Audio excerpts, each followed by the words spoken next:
Mga boss, andito ako ngayon sa Shipa Philippines. Kukunin ang bagong pamalit ng aking gulong sa motor. Ito na nga't pinagbuksan na ako ng pintuan. Bumungad nga ang mga nagagandahang binibini ng Shipa Philippine Tire. Upo daw muna ako mga boss. Ito na nga't binigyan pa ako ng drinks. Baka Shipa yan. Tinanong nga pala ni ma'am size ng damit ko. Tapos di ko masabi kaya tinignan na lang niya. Pasaway talaga ako. Pinakita na nga ni ma'am paano makabili ng gulong na to. Mag-message lang sa kanilang Facebook page para mag-guide nila kayo kung saan kayo malapit. Text your father now mga boss. Ayun, may mga pakamot-kamot pa ako sa ulo. The best talaga. Shipa Philippines, sabi ko dyan.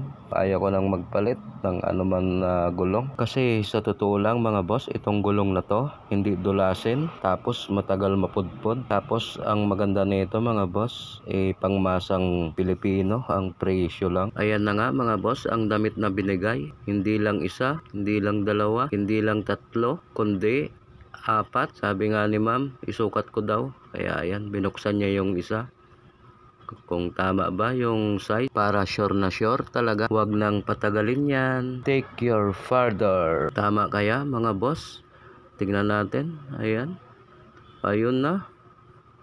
Ayun oh, sakto nga mga boss. Ano sa palagay niyo mga boss? Sakto, 'di ba? Ayan na nga, excited na sa gulong, binuwat na. Ayan, take you father. Ayan, nag-okay pa si kambyohan. Ayan, nilagay na nga ni ma'am sa plastic yung damit kasi umuulan that time. Pasaway talaga ako mga boss. Basta-basta na lang yung pagtupi ko dyan, oh. Ayan na, oh. Ilagay mo na, sabi ni ma'am. Hindi na yan mababasa, sabi ni ma'am. Ayan na, inabot na sa akin. Sabay, kinuha ko na rin yung drinks kasi mamaya ko na lang iinumin pagkakain ko.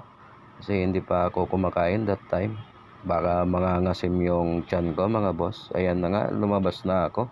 Tapos, hindi ko namalayan, naiwan ko pala ang aking camera sa helmet. Yung helmet naiwan mga boss. Ayan na nga, binalikan ko. Ayan, lumabas na ako mga boss. Ayan, itali ko na sa aking motor para makauwi na ako mga boss. Ayan na nga. Mekos na yan mga boss.